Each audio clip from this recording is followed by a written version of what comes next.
Morning, welcome to my YouTube channel. तो पिछले video में मैं आपको कुछ 4 पॉइंट्स बताने वाला था, लेकिन वीडियो की लेंथ मैंने देखी कि 50 मिनट हो गई है, तो फिर मैंने सोचा कि इसको अगले दिन नेक्स्ट वीडियो में पढ़ा लूँगा। ठीक है, तो वो पॉइंट्स हम उन पॉइंट्स के साथ ही 4 पॉइंट्स बताऊँगा मैं, 3-4 पॉइंट्स। जो पॉइंट्स अगर आपको समझ में आ गए तो पूरा का पूरा कंडीशनल सेंटेंस आपको समझ में आ जाएगा। ठीक है, तो आपको मेरे YouTube channel learn English with Mangilal में आपका स्वागत है। ठीक है, और चलो तो फिर हम शुरू करते हैं अपना जो हम पढ़ रहे थे कंडीशनल सेंटेंस के अंदर। देखो, कंडीशनल सेंटेंस के अंदर 3 पार्ट होते हैं। एक तो हमने पढ़ा था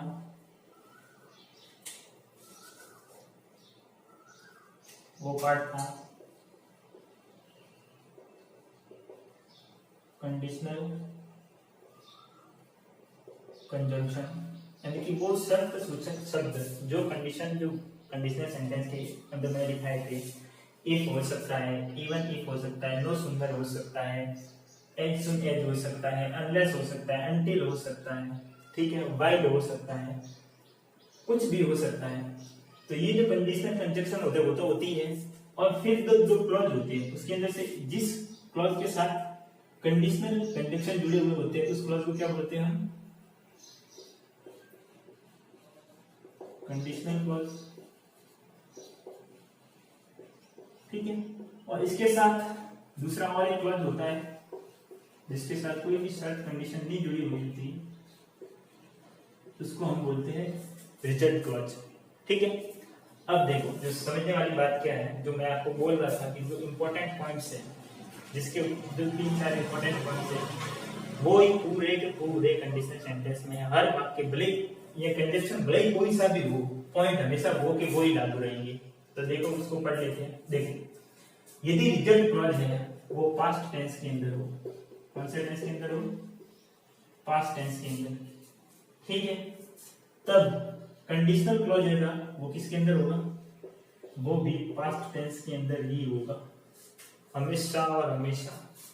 यदि आपका रिजल्ट क्लॉज है वो प्रेजेंट टेंस के अंदर है, तो आपका कंडीशनल क्लॉज है वो भी प्रेजेंट टेंस के अंदर होगा।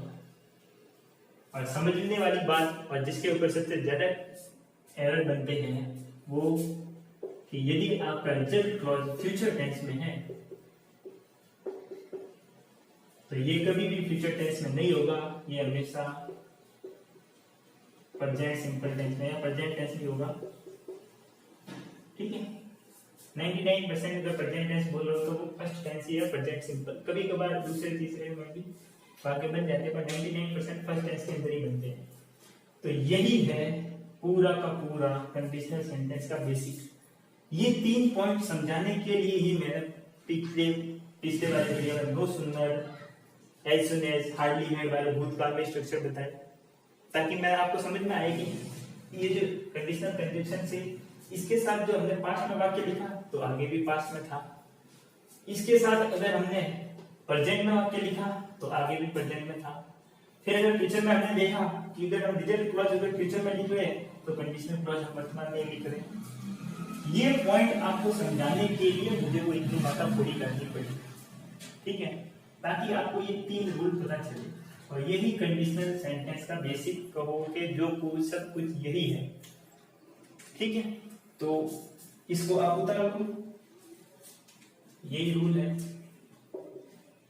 जो पूरे कंडीशनल सेंटेंस में हर जगह हर वाक्य के अंदर काम में आएंगे। ठीक है, और मुझे नहीं लगता ये कोई रूल्स भारी है। यहाँ पे पास्ट है, रिजल्ट क्लॉज पास्ट में तो कंडीशनल क्लॉज भी पास्ट होगा। रिजल्ट क्लॉज प्रेजेंट में है, कंडीशनल क्लॉज भी प्रेजेंट में होगा। रिजल्ट क्लॉज फ्यूचर में है, कंडीशनल क्लॉज प्रेजेंट में होगा। ठीक है, इससे कोई फर्क नहीं पड़ता कि आगे वाला कंडीशनल कंजंक्शन कौन सा है। ठीक है, तो मैं आपको एक वाक्य लिखाता हूँ, जैसे कि मैंने वाक्य लिखाया जैसे ही, ठीक है, या ज्यों ही, दोनों में से कोई भी हो सकता है। ज्यों ही कुत्ते भूखे कॉमा चोर भाग गए।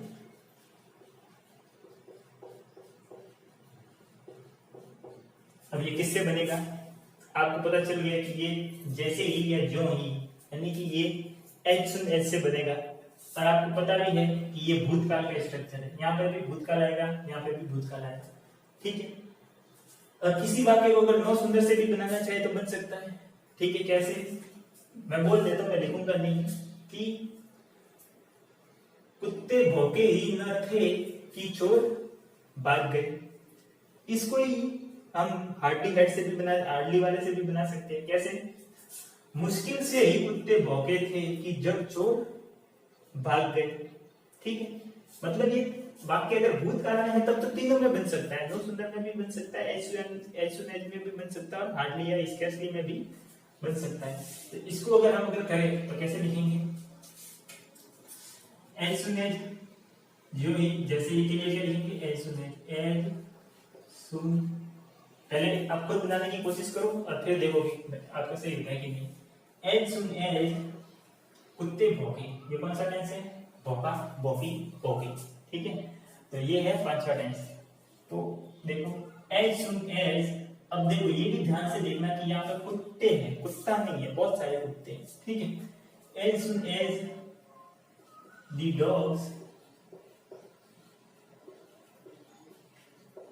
बार्क्ड, बार्क BARK इसका मतलब होता है भौंकना, और बार्क्ड का मतलब होता है भौंके, ठीक है। पांचवा tense, as soon as the dog barked, चोर भाग गए। अब यहाँ पे भी ध्यान देना कि यार चोर भाग गए मतलब चोर बहुत सारे हैं, और बहुत सारे हैं तो मैंने आपको नियम बताया था THIEF होता है, किसी के लास्ट में FE होता है, तो उस FE को हटा करके BES लगा देते हैं, तो उसका नाउन का बहुवचन बन जाता है, ठीक है। और वर्ब होगी तो सिंगुलर बन जाएगी। तो क्या होगा? चोर भाग गए, तो चोर बहुत सारे हैं, तो ऐसे लिखेंगे THIEVES, थीव्स, और भाग गया यानी कि रन अवे, और तो ये भी वर्तमान, ये भी भूतकाल में भाग गई, गई गई, तो थीव्स रन अवे का क्या होगा? Ran away. ये भी पांचवें टेंस में आएगा, ठीक है। No as soon as the dogs barked, thieves ran away, ठीक है। अब इसको भी मैं हिंदी में तो नहीं लिख रहा कि क्या कहते हैं, कुत्ते भौंके ही न थे कि चोर भाग गए। नो सुंदर के लिए आप लिखना चाहो तो लिख लेना कि कुत्ते भौंके ही न थे कि चोर भाग गए। मैं डायरेक्ट इसका इंग्लिश में नो सुंदर से भी बना के देता हूं, नो सुंदर। और हमें पता है कि नो सुंदर से बाद में वाक्य जो भी आएगा वो हमेशा इनवर्जन फॉर्म में आएगा। इनवर्जन फॉर्म यानी कि इंटेरोगेटिव स्ट्रक्चर। तो ये वाला वाक्य है, इसको इंटेरोगेटिव स्ट्रक्चर में लिख लो। ये पांचवें टेंस का अफर्मेटिव वाक्य है, और पांचवें टेंस का अफर्मेटिव वाक्य है, जिसका इंटेरोगेटिव बनाने के लिए क्या करेंगे? हेल्पिंग वर्ब को हम आगे ले लेंगे, और पांचवें टेंस की हेल्पिंग वर्ब डिड होती है, तो डिड को आगे लेंगे। ऐसे लिखेंगे, नो सुंदर डिड द डॉग्स।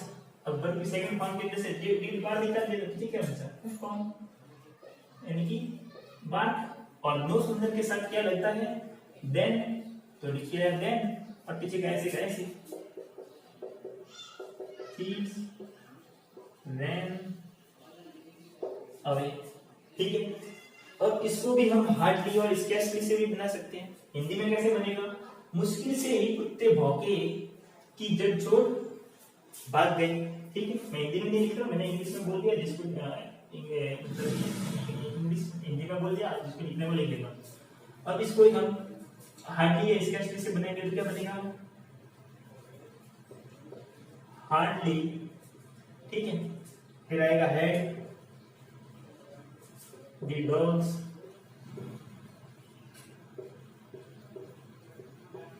बार्क्ड। देखो जरूरी नहीं है कि हार्डली के बाद में हमेशा सातवां टेंस ही आए, या जरूरी नहीं है कि नो सुंदर के बाद हमेशा पांचवा टेंस ही आए, ठीक है।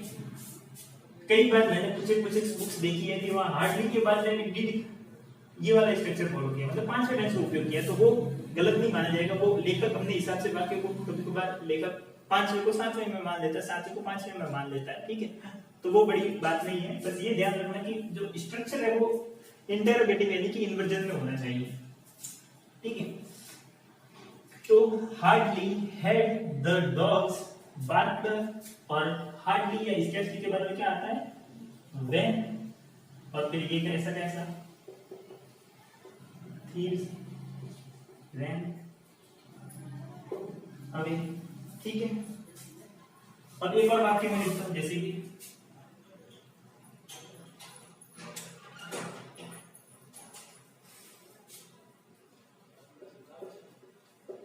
जैसे ही उसने दरवाजा खोला, उसने पुलिस को देखा, ठीक है। अब देखो जैसे कि ये भी आ सकता है, तो आपको पता ही है।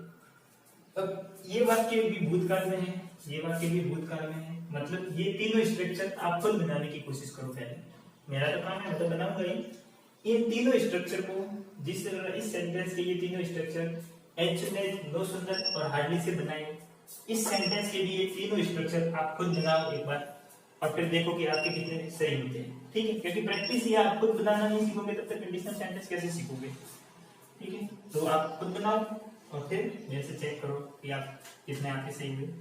तो जैसे ये जो ई के लिए तो हमने लिख लिया, एज सुन एज उसने दरवाजा खोला, खोला खोली खोले, 5 सेकंड से, ही ओपन्ड द डोर, ठीक है। कॉमा उसने पुलिस को देखा, ही, अब जैसे सी है, सी सॉ सॉन, ठीक है। शायद सॉ नहीं होता, मुझे कंफर्म नहीं पता, लेकिन सेकंड फॉर्म सॉ होता है, ही सॉ द पुलिस। इसको अगर हम नो सुंदर से बनाने जाएंगे तो हिंदी में क्या बनेगा, उसने दरवाजा खोला ही न था कि उसने पुलिस को देखा। किसी के हिंदी में लिखने की इच्छा हो तो लिख लेना, मैं इंग्लिश में ले रहा हूँ।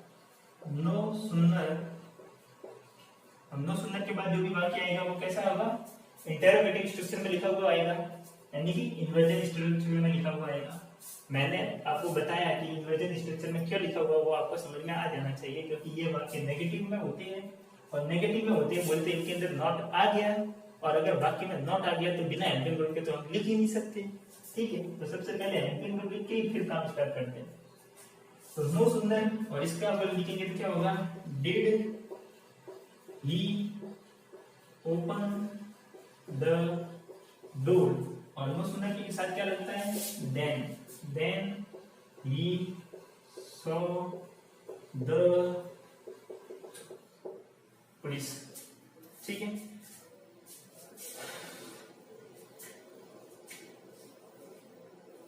अब इसको हार्डली या स्कैर्सली से भी बना सकते हैं। Hardly had he opened the door, फिर इसके साथ क्या आता है, व्हेन आता है। हार्डली और स्कैर्सली के साथ क्या आता है, व्हेन, और उसके बाद ही सॉ द पुलिस, ठीक है।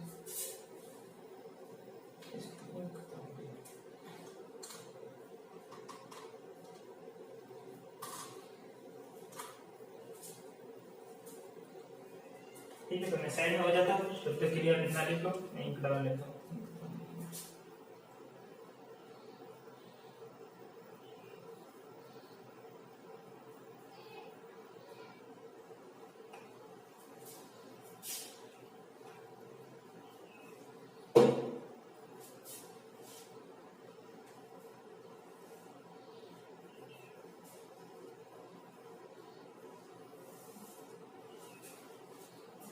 ठीक है, अब देखो एक और वाक्य लिख लेते हैं, जैसे ही या जो ही हरी को कुत्ते कुत्ते ने काटा, वह अस्पताल गया।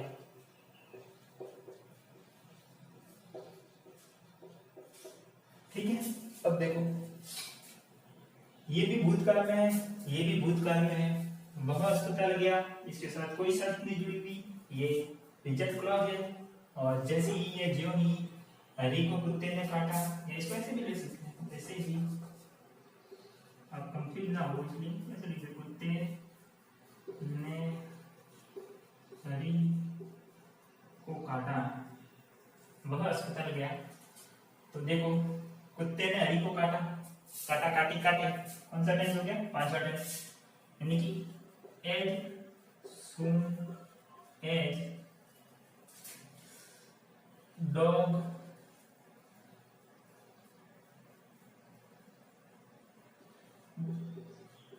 काटने को बोलते हैं बाइट, बाइट, बीट और बीटन, या बाइटन शायद यही होता है, इतना मुझे थर्ड फॉर्म का कंसेप्ट याद नहीं, लेकिन सेकंड फॉर्म बाइट की बीट ही होती है। ठीक है, as soon as dog beat Hari, यानी जैसे ही कुत्ते ने हरी को काटा। ठीक है, बाइट का सेकंड फॉर्म बीट, हरी को काटा काटा वह अस्पताल गया, ही went to हॉस्पिटल। ठीक है, नो सुंदर से बनाएंगे तो नो सुंदर, और हमें पता है नो सुंदर के बाद में क्या आता है, इंटरोगेटिव स्ट्रक्चर। तो पांचवें टेंस का इसका इंटरोगेटिव स्ट्रक्चर होगा तो क्या होगा, डिड डॉग बाइट हरी, और नो सुंदर के साथ कंजक्शन कौन सा लगता है, then he went to hospital. ठीक है, अब देखो इसको हम हार्डली से भी बना सकते हैं, मुश्किल से भी। Hardly had the dog, dog नहीं लिखा तो भी चलेगा, देखो तो भी चलेगा, द डॉग। क्या होता है, बीटन होता है मेरे हिसाब से, beaten. hardly had dog bitten Harry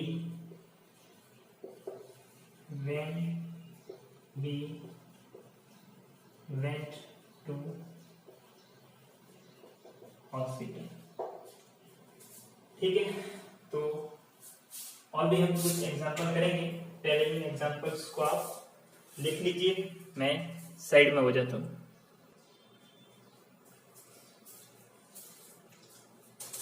ठीक है, एक और वाक्य लिख लेते हैं,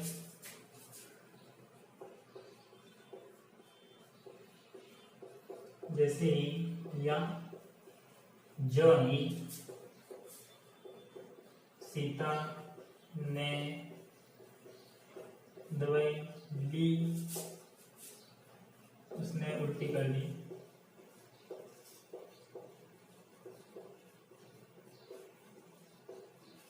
तो जैसे ही है जो ही को तो क्या लिखते हैं, दोनों क्या है, भूतकाल में, दोनों पास्ट में है, ये इंडिपेंडेंट है यानी कि रिजल्ट क्लॉज है, इसके साथ कंडीशन जुड़ी हुई है, तो ये वाला वाक्य कंडीशन क्लॉज हो गया। तो क्या होगा, एज सून एज सीता ने दवाई ली, कौन सा वाक्य है, भूतकाल का, पांचवें टेंस का। एज सून एज सीता टुक, लेना की फॉर्म, टेक की सेकंड फॉर्म टुक, दवाई यानी कि मेडिसिन, MEDICIN, मेडिसिन, कौन, उसने उल्टी कर दी, उसने यानी कि सीता ने, तो सीता यहाँ पे आया हुआ है तो हम इसका प्रोनाउन यूज करेंगे, शी वॉमिटेड, एक वर्ब होती है VOMIT, वॉमिट यानी का मतलब होता है उल्टी करना। ठीक है, ये वर्ब है, वॉमिट का क्या होगा, वॉमिटेड। इसी को अगर नो सुंदर से बनाएंगे तो क्या बनेगा, नो सुंदर डिड सीता टेक मेडिसिन, उसके बाद नो सुंदर के बाद देन ही आता है, और शी वॉमिटेड। ठीक है, अब देखो इसका हार्डली से भी बन जाएगा, हार्डली हैड ही नहीं सॉरी सीता है ना, तो हमें पता है सिंगुलर और हार्डली के बाद में इंटरोगेटिव स्ट्रक्चर आएगा। तो hardly had Sita taken medicine खाली जगह फिर व्हेन शी वोमिटेड, यानी कि मुश्किल से ही सीता ने दवाई ली थी जब उसने उल्टी की। ये हो गया। अब चलो ये तो भूतकाल की हो गई, एक वर्तमान काल का भी देख लेते हैं, ठीक है। यानी कि जैसे ही या जो ही वह सवेरे उठता है माता पिता के पैर छूता है। संस्कारी लड़का है, अच्छा लड़का है तो छूएगा, आपको भी छूने चाहिए, मैं तो नहीं छूता हूँ, ठीक है। देखो जैसे ही या जो ही, अब ये उठता है और पैर छूता है, ये दोनों ही वर्तमान काल में फर्स्ट टेंस के अंदर है, ठीक है। तो क्या होगा, एज सुन एज वह सवेरे उठता है, पहला टेंस हो गया, तो उठने को क्या बोलते हैं, गेट अप। और ये ही सिंगुलर है तो गेट अप को भी सिंगुलर बनाएंगे, वर्ब को। ही गेट्स अप सवेरे इन द मॉर्निंग, माता पिता के पैर छूता है, कौन छूता है, वह छूता है, जो उठता है वो वही छूता है, ठीक है। तो यहाँ पे वह लिखा हुआ, वो या मत हो, अर्थ वह का ही निकलता है, यानी कि वो उठता है और वही पैर छूता है, ठीक है। कॉमा ही और माता पिता के पैर छूता है, छूते हैं, ठीक है। तो ये पहला टेंस हो गया। छूने को क्या करते हैं, टच करना, टच, ठीक है। तो टच को वर्ब को सिंगुलर बनाएंगे तो क्या होगा, टच, TOUCHES। मैंने बताया था OXZHCHSS, ये अगर सबके लास्ट में अगर वर्ड के किसी वर्ब के साथ लास्ट में हो तो ES लगाएंगे तो वर्ब सिंगुलर बन जाएगी। यहाँ CH है, ठीक है, तो ES बन गया। ही टचेस दी, पैर छूता है, तो पैर तो दो होते हैं, फीट, फीट के पीछे S मत लगा लेंगे, मैंने बताया था कि एक पैर होता था फुट और दोनों पैर हो गया तो हो गया फीट। अब फीट के पीछे भी कुछ बच्चे S लगाएंगे तो नहीं लगाना। द फीट ऑफ पेरेंट्स, मैं कह नहीं रहा हूँ लेकिन हर बार आपको ध्यान रखना है कि पहले मैं वाक्य लिख रहा हूँ तो आपको वीडियो पॉज करके खुद बनाने की कोशिश करनी है, ठीक है। और फिर चेक करना है कि मैं जब बता रहा हूँ तो आपको कितने सही होते हैं। इसी को अगर हमने नो सुनर से बना लिया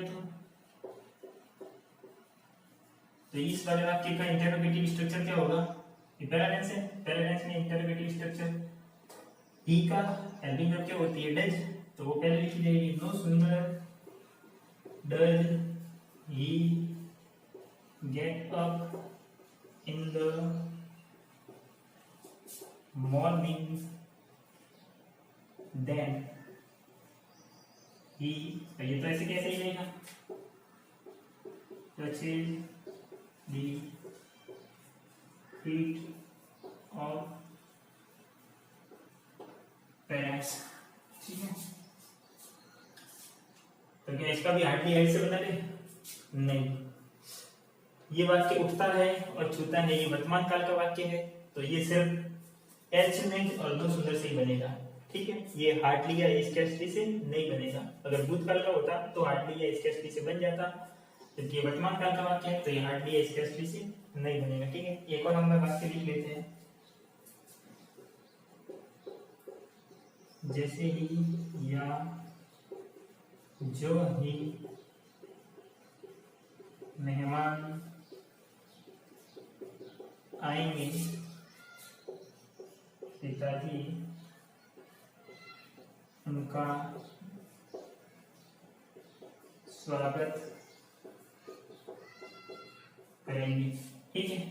अब देखो यहाँ पे दोनों ही भविष्य काल में, ये भी भविष्य काल में पिताजी उनका स्वागत करेंगे और जैसे ही मेहमान आएंगे ये भी भविष्य काल में। तो हमें पता है कि दोनों भविष्यकाल में हम नहीं लिखेंगे, जिसके साथ शर्त जुड़ी हुई है उसको तो हम वर्तमान काल में लिखेंगे, यानी कि कंडीशनल क्लॉज को वर्तमान काल में लिखेंगे, प्रेजेंट टेंस में लिखेंगे, प्रेजेंट सिंपल में। और ये जो है जिसके साथ कोई भी शर्त नहीं जुड़ी हुई यानी कि इंडिपेंडेंट क्लॉज या रिजल्ट क्लॉज, इसको हम लिखेंगे फ्यूचर टेंस में। तो जैसे ही है जो ही एज सून एज मेहमान आएंगे, इसको हम कैसे लिखेंगे, ऐसा बना के लिखेंगे मेहमान आते हैं, ठीक है, पहले टेंस के हिसाब से लिखेंगे एज सून एज दी। अब ये देखो मेहमान आएंगे या आते हैं, तो मेहमान बहुत सारे हैं, ये बात पे ध्यान रखना। GUESTS गेस्ट यानी कि बहुत सारे, तो ये बहुत सारे हैं, ये प्लूरल है तो वर्ब भी प्लूरल आएगी। As soon as the guests come, क्या करेंगे, पिताजी उनका स्वागत करेंगे, यानी कि फादर विल, स्वागत करने को क्या करते हैं, वेलकम करना, वेलकम, और क्या उनका यानी कि देन, ठीक है। अब इसको देर मत लिख लेना, ये वाला देर THEIR, हम कहते हैं ना उनका, उनका मतलब उनका पैसा, तो हम देयर मनी करते हैं, तो ये उनका वाला मत लिख लेना, ये उनका इनको ऑब्जेक्ट के लिए भी लिखा गया है। और नो सुनर से बनाएंगे तो नो सुनर,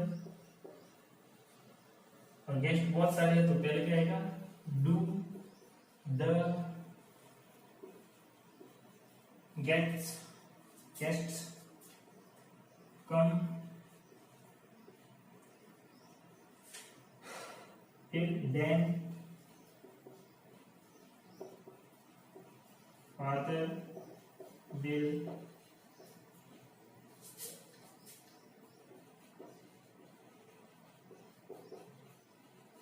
वेलकम दें, पहले उनका स्वागत करेंगे, ठीक है। अब देखो ये भविष्य काल में, तो इसका भी नो एच में और नो सुंदर में तो बन जाएगा, लेकिन हार्डली है या स्केर्सली में नहीं बनेगा। एक बार वाक्य लिख लेते हैं, ठीक है। जैसे ही या ज्यों ही मैं अध्यापक को देखता हूँ,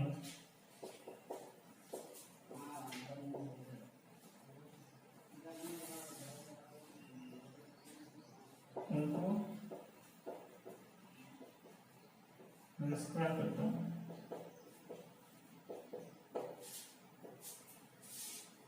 आप करते हो, करना चाहिए।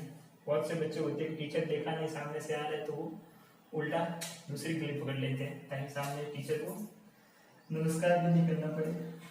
ऐसे मत बनो, टीचर की जब तक रेस्पेक्ट नहीं करोगे तब तक क्या कहते हैं विद्या कभी आ ही नहीं सकती है आपको। और मैं कोई आपका टीचर नहीं हूँ, ठीक है, मेरी नहीं करोगे तो चलेगा। अब देखो, अब दोनों ही वर्तमान काल में, ये भी और ये भी, रिजल्ट क्लॉज भी वर्तमान काल में, कंडीशनल क्लॉज भी वर्तमान काल में, तो कैसे लिखेंगे, एज सुन एज मैं अध्यापक को देखता हूँ, आई सी, ठीक है, मेरे अध्यापक को देखता हूँ, मैं मेरे को देखूंगा तभी प्रणाम करूंगा, दूसरों को थोड़ी देखूंगा तो प्रणाम करूंगा। As soon as I see my teacher, जैसे मैं अपने अध्यापक को देखता हूँ मैं उनका क्या करता हूँ, उनको नमस्कार करता हूँ। और नमस्कार करने में इंग्लिश में क्या बोलते हैं, ग्रीट करना, GREET, आई ग्रीट हिम, यानी कि मैं उनको नमस्कार करता हूँ। ग्रीट का मतलब होता है अभिवादन करना भी होता है, नमस्कार करना अभिवादन करना दोनों एक ही बात है, ठीक है, यानी कि आई ग्रीट हिम। और नो सुंदर को यूज करके लिखेंगे तो no sooner do I see my teacher then I greet him, ठीक। तो मैंने आपको इतना ये वाला वाक्य, ये वाला, ये वाला, ये वाला, ये वाला, इन सब वाक्यों को बता करके आपको इतना तो समझा दिया कि रिजल्ट क्लॉज क्या होता है, कंडीशनल क्लॉज क्या होता है और कंडीशनल कंजंक्शन क्या होता है, ठीक है। रिजल्ट क्लॉज यदि पास्ट टेंस में हो तो कंडीशनल क्लॉज को भी पास्ट टेंस में लिखा जाता है, जैसे कि इसमें लिखा। यदि रिजल्ट क्लॉज प्रेजेंट टेंस में तो कंडीशनल क्लॉज को भी प्रेजेंट टेंस में लिखा जाएगा, जैसे कि ये वाला वाक्य लिखा। यदि रिजल्ट क्लॉज फ्यूचर टेंस में तो कंडीशनल क्लॉज को हमेशा प्रेजेंट सिंपल में लिखा जाएगा, ये वाला वाक्य लिखा। तो यही है कंडीशनल सेंटेंस। बस सिर्फ ये कंडीशनल कंजंक्शन समझते जाएंगे, ठीक है। कभी इफ आएगा, कभी इवन इफ आएगा, कभी व्हाइल आएगा, कभी अनलेस आएगा, कभी अनटिल आएगा, ठीक है। तो ये तो है सब क्या है, जो दूसरी बाकी जो कंडीशनल कंजंक्शन है, ठीक है, वो हम इसके आगे अब वो पढ़ेंगे। तो मैं सेव में हो जाता हूँ, पहले आप इसको लिख लीजिए।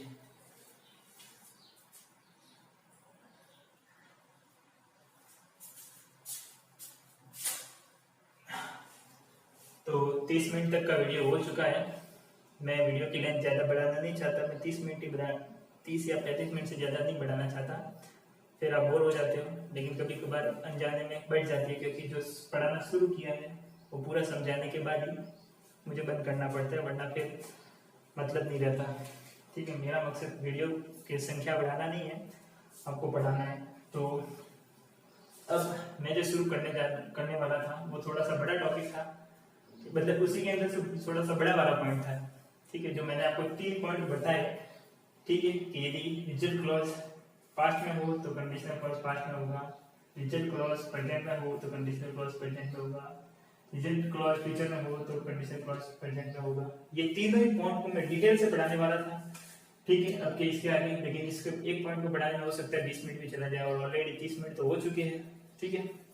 तो हमने टेंस तो पढ़ लिए, लेकिन उसका रिवीजन नहीं किया। तो हम क्या, अब हम ये करेंगे कि प्रत्येक वीडियो के अंत में मैं 5 मिनट के लिए आपको टेंस का रिवीजन कराऊंगा, ताकि टेंस पीछे के पीछे आपको रिवाइज भी होते जाए और आप भूलो नहीं, ठीक है।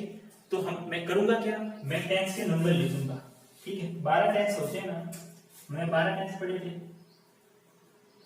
तो रोज के रोज मैं 6 टेंस के नंबर लिखूंगा, आप बिना देखे, ठीक है। मैं कहूंगा कि वीडियो पॉज कर लो और अब आप रफ में खुद करो। तो आप क्या करोगे, मान लो मैंने लिख लिया टेंस नंबर, ठीक है, और मैंने मान लो नंबर लिख लिए, उसी भी टेंस 6 टेंस के नाम संख्या लिख ली, ठीक है, कि पहला 5 7 8 11।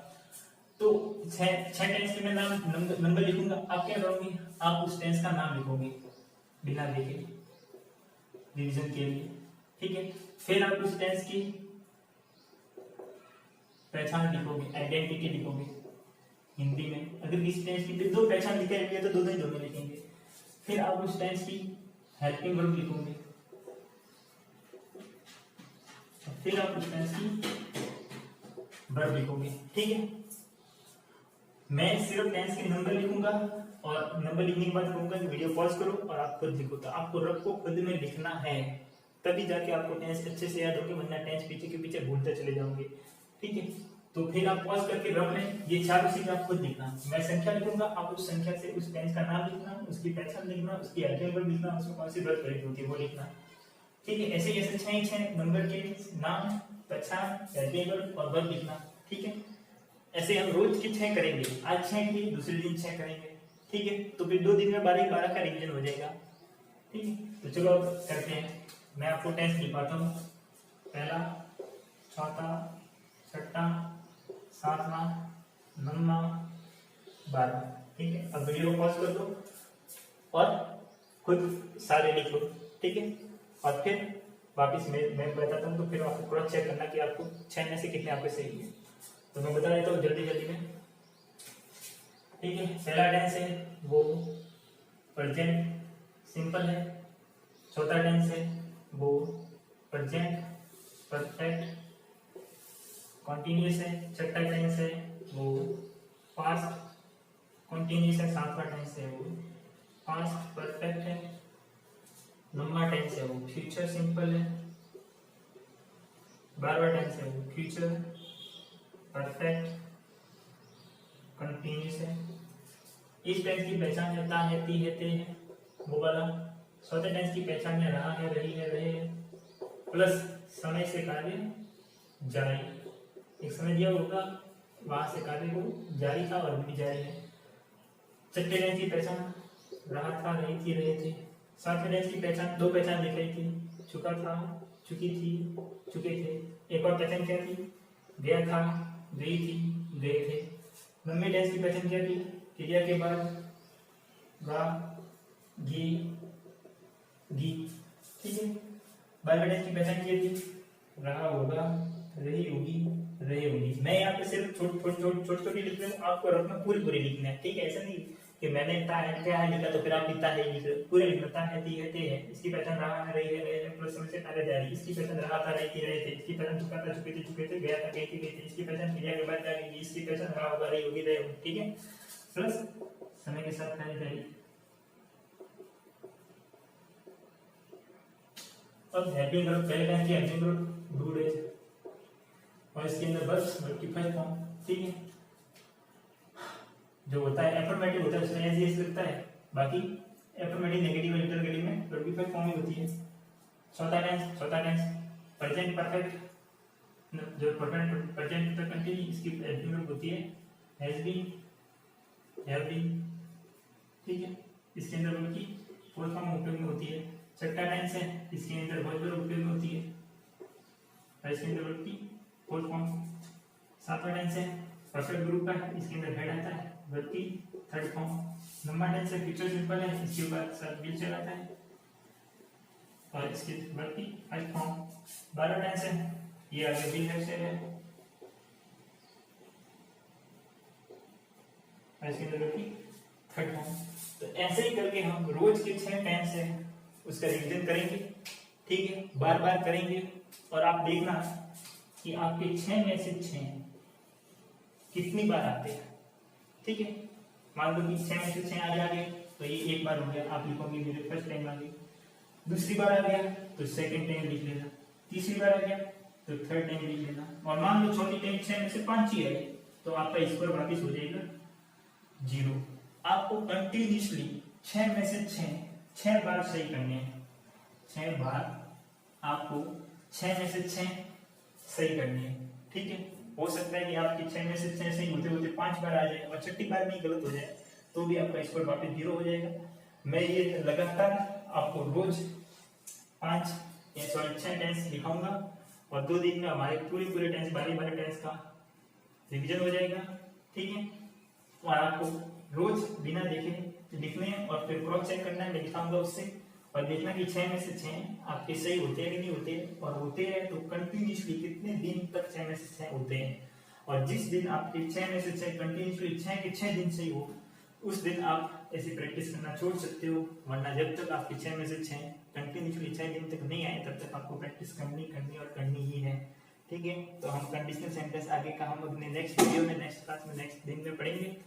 ठीक है, और आपको मेरा कंडीशनल सेंटेंस पढ़ाने का तरीका कैसा लगा हो, मैंने आपको कहा था ना कि कंडीशनल सेंटेंस के अंदर सारे के सारे टेंस आ जाएंगे, तो हम जितने भी जो वाक्य बना रहे थे वो टेंस से ही बना रहे थे। ठीक है, तो हमने ये कंडीशनल सेंटेंस शुरू किया है। अब मैं आशा करता हूँ कि आपको मेरा पढ़ाने का तरीका समझ में आया होगा, और आपको मेरा पढ़ाना अच्छा लगा हो तो आप इस वीडियो को जरूर शेयर करो। ठीक है, दबा के शेयर करो, आप शेयर इतना करते नहीं हो, करना चाहिए। ठीक है, आप कमेंट भी नहीं करते हो, कमेंट में भी बताओ। मैंने अगर मान लो ये आज का ही है तो आज का ही स्कोर बताना कि सर मेरे 6 में से 6 में से मेरे 5 आए, मेरे 3 आए, मेरे 2 आए, मेरे कितने आए। ठीक है, इससे क्या होता है, मुझे एक तरह से मोटिवेशन मिलता है और कुछ नहीं, और आपको भी मोटिवेशन रहता है कि हाँ आज इस बार तो 6 में से 6 आ गई, अगली बार और लाऊंगा, अगली बार और लाऊंगा, अगली बार और लाऊंगा। ठीक है, तो मोटिवेशन हमेशा इंसान के अंदर छोटी छोटी चीजों से आता है, बड़ी चीजों से नहीं आता।